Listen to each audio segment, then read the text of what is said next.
दूध ले लेंगे ना।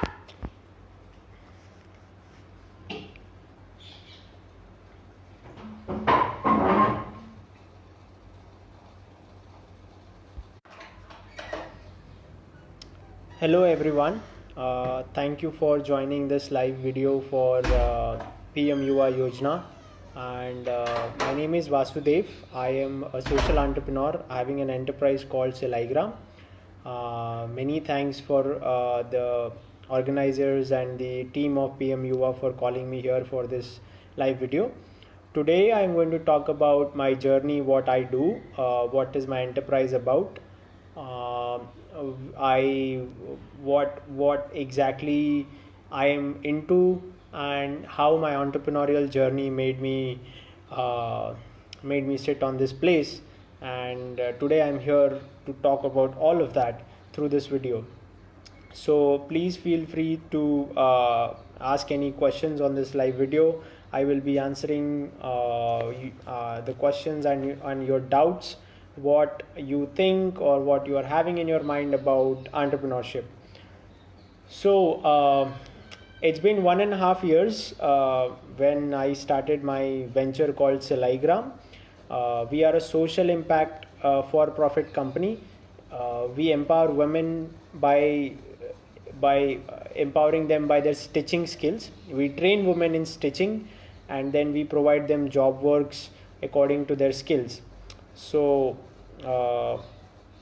okay, Sonam Patel says please deliver in Hindi. Okay, so मेरा नाम वासुदेव है. मेरा एक कंपनी है सिलाईग्राम करके. हम लोग महिला सशक्तिकरण के ऊपर काम करते हैं. मेरा पीएम युवा से जुड़ना, मैं वृक्ष इकोसिस्टम के साथ जुड़ा हुआ हूँ और पीएम युवा योजना के अंदर मैंने इसके पहले भी सेशंस लिए हैं आईटीआईज़ के स्टूडेंट्स के साथ और बहुत सारे ऐसे पार्टनर्स थे जिनके साथ हमने सेशंस किए.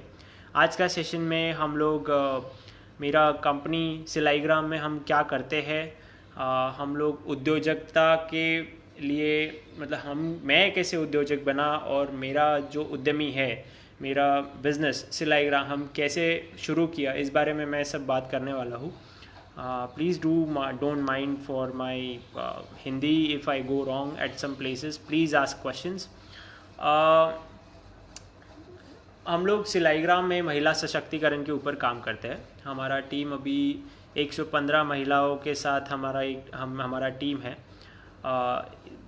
1 से 1.5 साल पहले हम लोगों ने एक बहुत बड़ा प्रॉब्लम देखा कि हमारे गांव में जो महिलाएं हैं उन लोगों के पास रोज़गार नहीं है.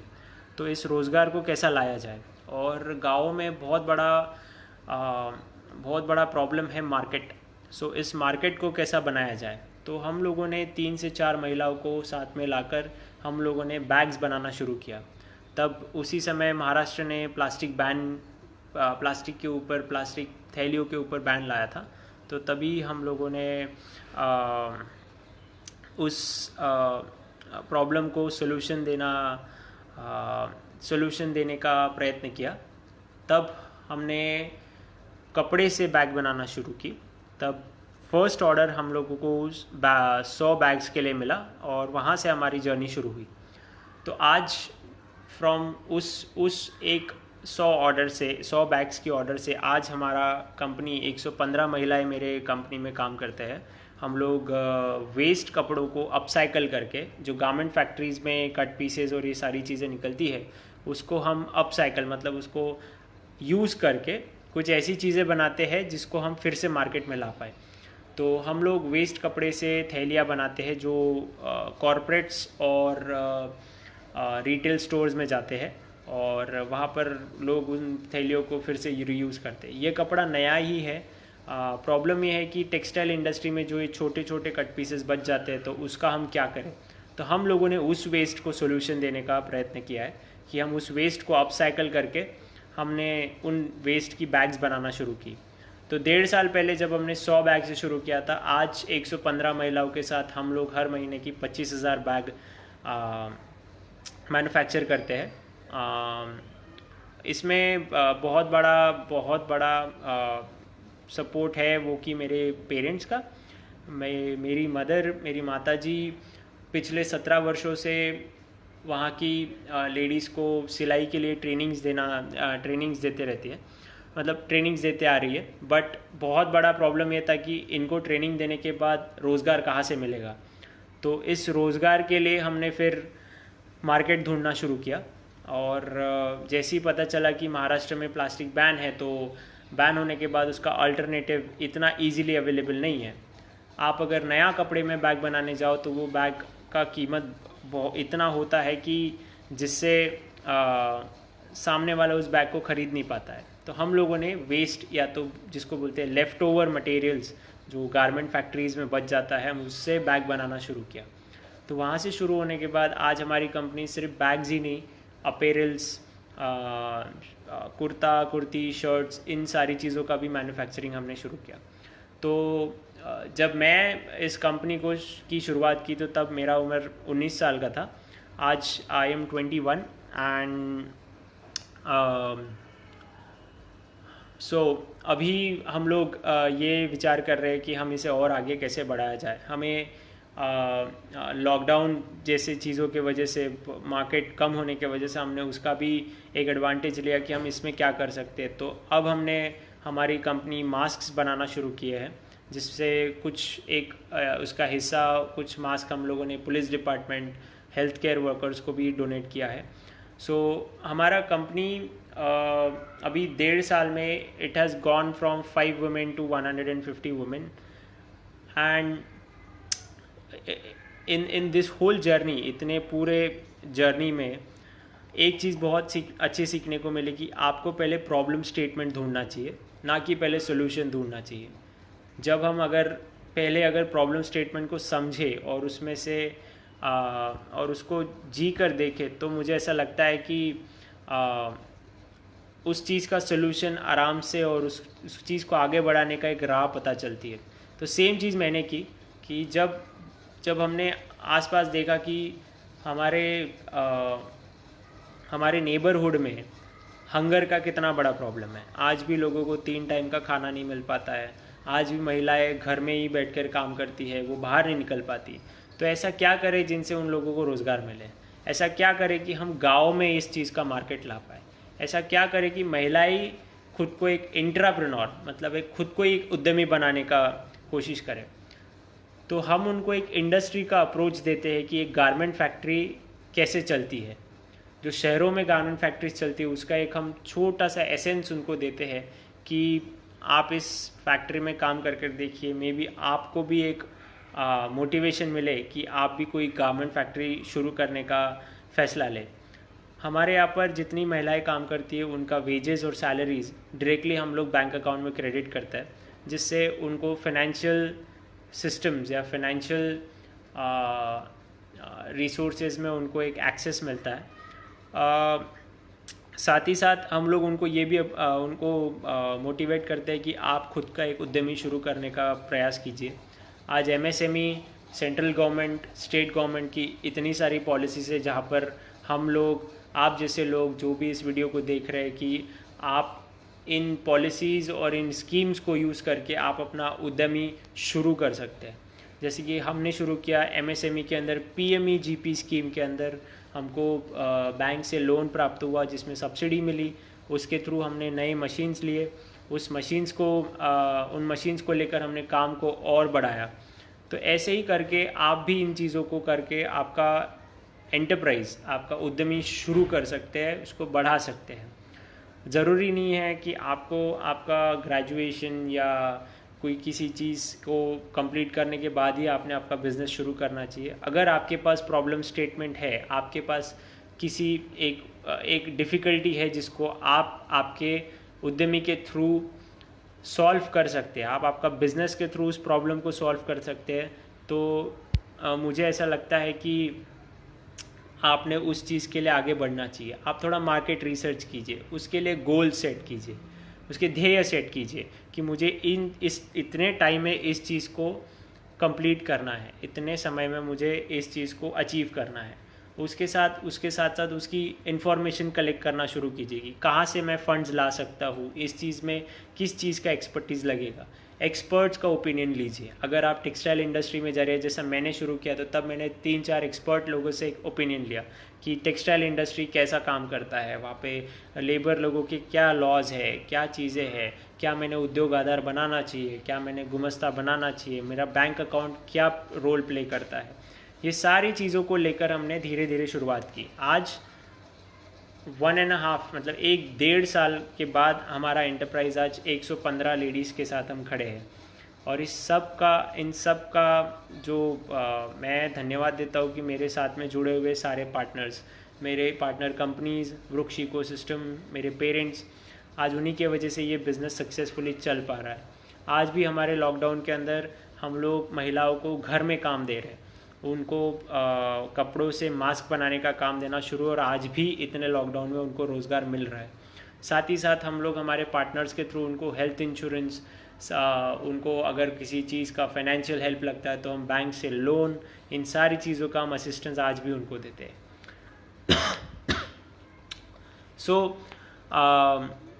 इन सारी चीज़ों के साथ हम लोग सिलाई ग्राम के अंदर अभी 1.5 साल से काम कर रहे हैं, और मैं यही आशा करता हूँ कि इस वीडियो के थ्रू आप भी थोड़ा मोटिवेट हो कि आप भी अपना एक एंटरप्रेन्योरियल जर्नी, आप एक एंटरप्रेन्योर बनो।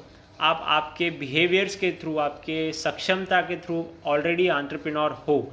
आप एक उद्योजक हो। आपको किसी एक टैग की ज़रूरत नहीं कि मुझे एंटरप्रेन्योर बनना है तो मुझे ये चीज़ करना पड़ेगी। मेरा ये मानना है कि अगर आपको किसी चीज़ की शुरुआत करनी है तो आप बेझिझक कीजिए, किसी चीज़ से डरिए मत। आपको जिस चीज़ का कोई सहायता लगती है तो हम पीएम युवा की टीम, वृक्ष इकोसिस्टम की टीम आपको हमेशा सपोर्ट कर रही है। हम जैसे मेरे जैसे जितने उद्योजक हैं यहाँ पर लाइव वीडियोस कर रहे हैं, आपके लिए रिसोर्सेज अवेलेबल कर रहे हैं इस फेसबुक ग्रुप के थ्रू, ईमेल्स के थ्रू। सो आपको फिर भी कुछ लगता है तो प्लीज़ आप क्वेश्चन पूछ सकते हैं इस लाइव वीडियो में। If you have any questions, आपको कोई क्वेश्चन है तो आप इसमें ज़रूर पूछिए। इसी के साथ साथ कोई चीज़ के बारे में अगर आपको इन्फॉर्मेशन चाहिए तो गवर्नमेंट के सारे वेबसाइट्स आप कभी भी ओपन कर सकते हैं। MSME की गवर्नमेंट की वेबसाइट है जहाँ पर आप सारी स्कीम्स, सारे पैकेजेस, सब्सिडीज़ के बारे में जान सकते हैं। साथ ही साथ हम पीएम युवा के अंदर आप उद्योजक कैसे बने, हम उसी के लिए हम यहाँ पर है कि आप उद्योजकता के लिए आपने आगे बढ़ना चाहिए। साथ ही साथ so Vriksh ecosystem is asking share your journey. Okay, so हम लोगों ने जैसे कि मैंने शुरुआत में भी कहा था कि पुलगांव मेरा सेंटर, मतलब हमारा सेटअप पूरा कंपनी का, हमारा work station is in Pulgaon, Wardha के पास एक 35 किलोमीटर पर गांव, वो मेरा होम टाउन है। वहाँ से हमने शुरुआत की, और साथ ही साथ उसके बाद हमने इस वेंचर को छोटे से रूम से आज 3 रूम का एक बड़ा सा हॉल में एक वर्क स्टेशन बना लिया है। जैसा मैंने बताया कि इस वेंचर को शुरुआत करने का हमारा प्रॉब्लम स्टेटमेंट ही था हंगर, किसी की भूख परमानेंटली कैसे मिटाई जाए, हम कैसे लोगों को सक्षम बना पाए। आज हम 1 दिन खिला पाएंगे, 2 दिन खिला पाएंगे, 3 दिन खिला पाएंगे, लेकिन हम 10 दिन 15 दिन किसी को खाना नहीं खिला सकते। तो हम ऐसा क्या करें जिससे रूरल कम्युनिटीज़, जो गांव के समाज में रहने वाले हर प्रकार के लोगों को हम कैसे सक्षम बनाएं। तो हमने इसी कंपनी के प्रयास के इन प्रयासों के थ्रू हम लोगों ने लोगों को सक्षम बनाना शुरू किया। महिलाओं को हमने बोला कि आप सिलाई करना शुरू कीजिए, आपके पास मशीन्स नहीं है, आप हमारे वर्क सेंटर पे आइए, वर्क स्टेशन पे आइए, हम आपको काम देंगे, हम आपसे काम खरीदेंगे, जिनसे वो सक्षम बनना शुरू हुए। तो अब 1.5 साल बाद मैं फिर से बोलता हूँ कि 115 महिलाएं हमारे अभी भी काम कर रही है, और साथ ही साथ उनको डेली बेस पे, महीने के बेस पे उनको रोज़गार मिल रहा है। हम लोग अभी उनके लिए हेल्थ इंश्योरेंस अवेलेबल कर दे रहे हैं, और साथ ही साथ ऐसे बहुत सारी चीज़ें जहाँ पर महिलाओं का लिए उनका सशक्तिकरण हो रहा है। मेरे पर्सनल ओपिनियन के हिसाब से महिलाओं को सशक्तिकरण की ज़रूरत नहीं है, वो पहले से ही इतनी सशक्त है कि बस हम समाज में उनको ऐसा समझते हैं कि उनको सशक्त होना बहुत ज़रूरी है। तो इसी के साथ अगर आपको कोई क्वेश्चंस है तो we will conclude the session by by questions if anybody have. अगर किसी को प्रश्न पूछना है तो आप यहाँ पर कमेंट करके पूछ सकते हैं।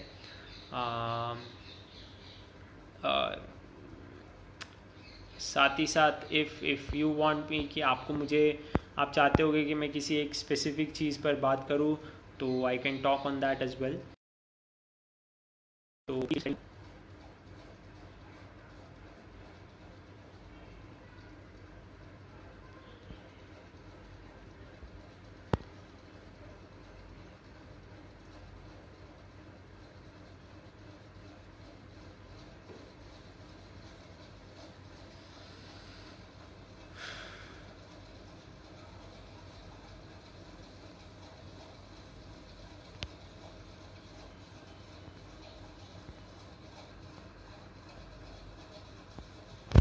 आई गेस हमारे सारा ऑडियंस अभी आईटीआई और जूनियर कॉलेजेस के बच्चे हैं, जहाँ पर आईटीआई वालों के लिए बहुत एक अच्छी चीज़ ये है कि आपको स्किल, आपका कौशल आपको वहीं पे मिल जाता है, आपको सारी चीज़ें प्रैक्टिकली करने मिलती है।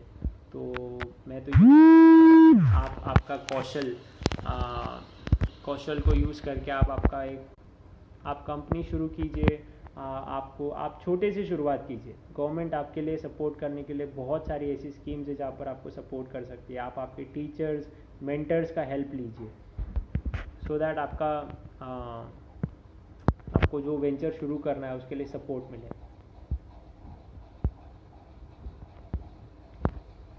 If anybody have any questions, let me know so we can conclude the session next 5 minutes.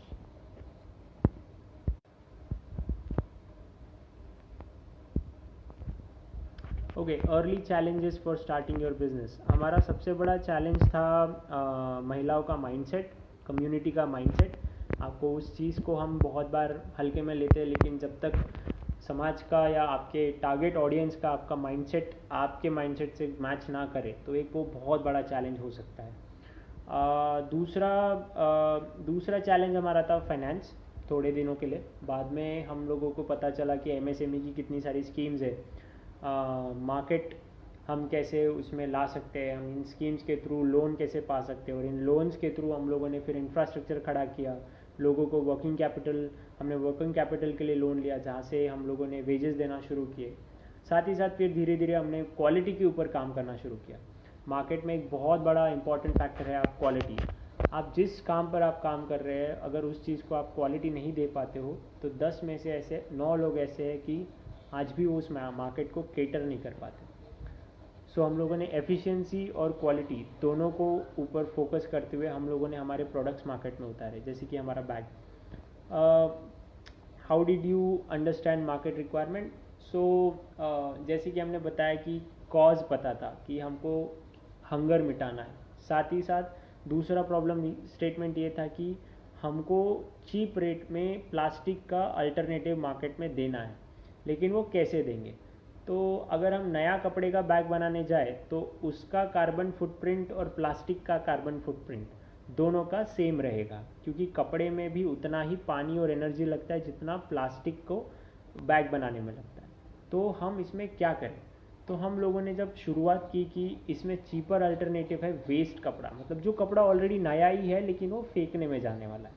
तो वो मार्केट को रिक्वायरमेंट देखकर हमने चीप अल्टरनेटिव सोचना, हाउ मैं कैसे चीज़ों को बेटर, फास्टर और चीपर एक साथ कर पाऊँ। उस हिसाब से मैंने मार्केट को समझना शुरू किया कि हर दुकान में बैग्स की ज़रूरत है, लेकिन प्लास्टिक बैन होने की वजह से किसी के पास अल्टरनेटिव्स नहीं थे। तब बायो प्लास्टिक भी बहुत धीरे धीरे ग्रो हो रहा था, आज भी हम इतने अल्टरनेटिव्स नहीं दे पाए। तो कपड़े की बैग में ही हम ऐसा क्या करें जिससे हम मार्केट कैप्चर कर पाए। तो उस थॉट को दिमाग में लेते हुए हमने फिर वेस्ट फैब्रिक के ऊपर काम करना शुरू किया। तब हमने उसके मार्केट को रिसर्च करना शुरू किया कि ये वेस्ट फैब्रिक मिलता कहाँ है, कौन सी गारमेंट फैक्ट्रीज में कैसा फैब्रिक निकलता है। उसके बाद हमको मार्केट आना शुरू हुआ। बहुत सारे लोगों ने हमको कॉल्स करना शुरू की कि हमें भी बैग्स चाहिए, हमको कंटिन्यूस सप्लाई में बैग्स चाहिए। So that's how we started. कोई नहीं है घर पे? Any other questions other than this?